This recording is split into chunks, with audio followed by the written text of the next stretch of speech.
Today we're sipping coffee in the heart of the city, catching up with Roxanne, a QHS member whose life journey is as rich and inspiring as the cobblestone streets around us. But what stories and landmarks have shaped her path to this point? Let's take a stroll through her history and uncover the fascinating tales behind the scenes.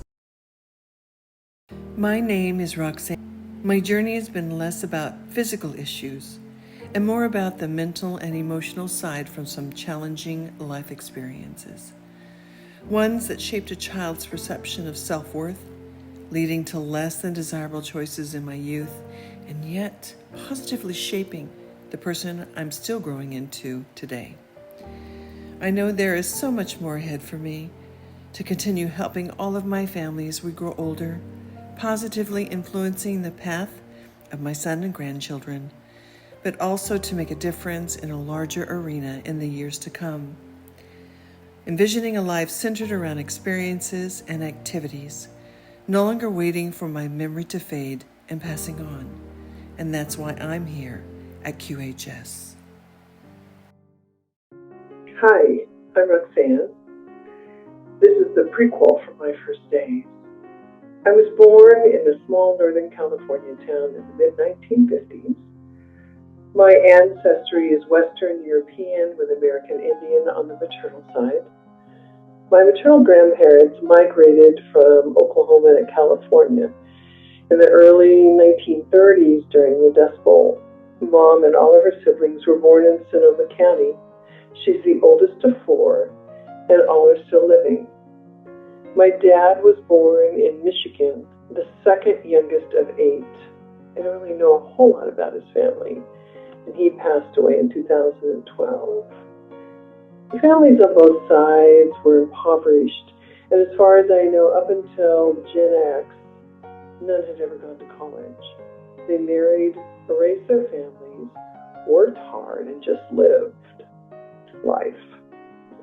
My parents were 16 and 19 years old when they were married. And my older brother and I were born within 2 years of that marriage. We also have a younger sister, 6 years my junior. So I do remember moving about on the West Coast, spending some time in the San Francisco Bay Area, and then moving back to Sonoma County in 1969, where I lived until 2016. My parents were kids having kids, and the beginning of my life was hard. I'm a survivor of molestation by my father, and have a mother that didn't have the courage, resources, and skills at that time in her life to be bringing up children on her own, just doing the best she could under the circumstances. She and I have a wonderful relationship today, and I love her dearly, but it took many years to get there. Memories from my childhood really are limited for a reason, but may also be because I have a condition termed as aphantasia, which is also known as mind blindness. This is where I am unable to form mental images and know that it has had an effect on my memory. For years, I shut my emotions off and really don't have any feelings of being nurtured or loved or protected by my parents, but I can still feel the emotional attachment to my maternal grandparents, whom I loved dearly.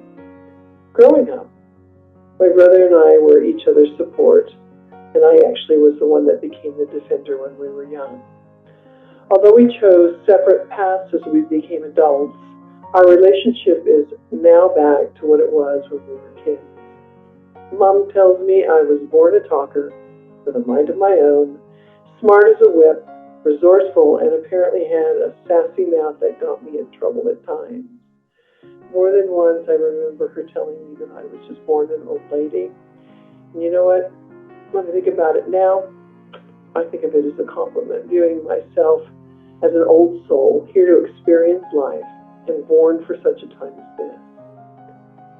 So having started my life in the 1950s with teenage years in the 60s and 70s, for me, this was a time of rebellion. My early life experiences left me with insecurities, shyness, and so-forth issues, and I went searching for things to fill the emotional void. At that time, I was attracted to the man I eventually married when I was 20, and was in a relationship with him for 35 years. He was a partier, became an addict alcoholic, and was bipolar with some abusive behaviors. Don't get me wrong, there were some fun, great times, especially with my in-laws, but there were some really bad times too. I experimented with alcohol and drugs, but never liked the out-of-control feeling and was able to reject that lifestyle. Those insecurities, a codependent mindset, and religious convictions kept me in the relationship far too long. Thankfully, I grew spiritually, mentally, and emotionally stronger. With God's help and through professional counseling, I was able to sever and leave the relationship. The best thing from this union is we have a son who now has 3 beautiful littles of his own and is a great father. He broke a cycle of abuse in spite of what he experienced, and I'm really proud of him. Over time, I was able to forgive my father and actually reconciled with him in his later years. I forgave my former husband, but was never at ease in his presence, and he passed 2 years ago. Interestingly, I did great in school and found worth in work.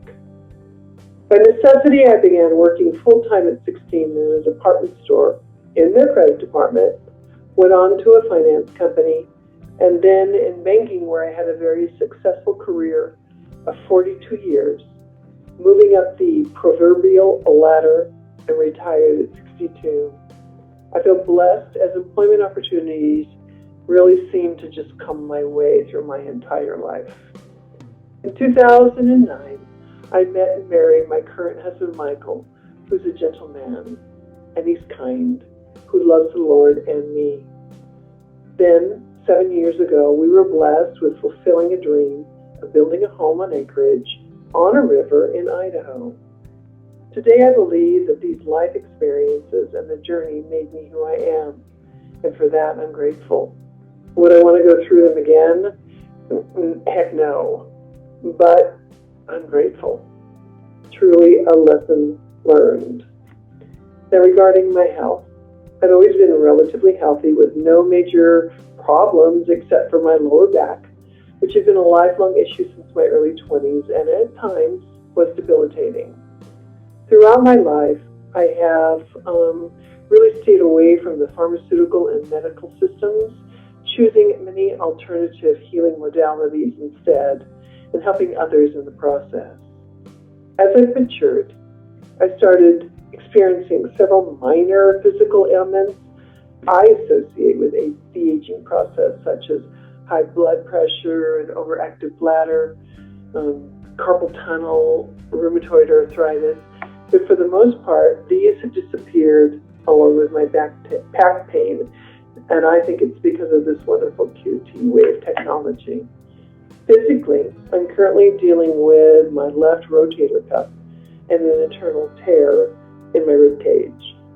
Another effect to my aging process has been a slowing of my mental acuity, compounded by an injury.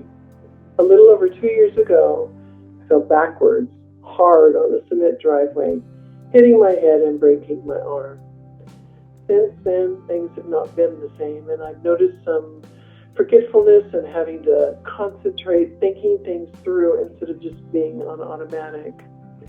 In my prime, I could multitask easily without having to think about it.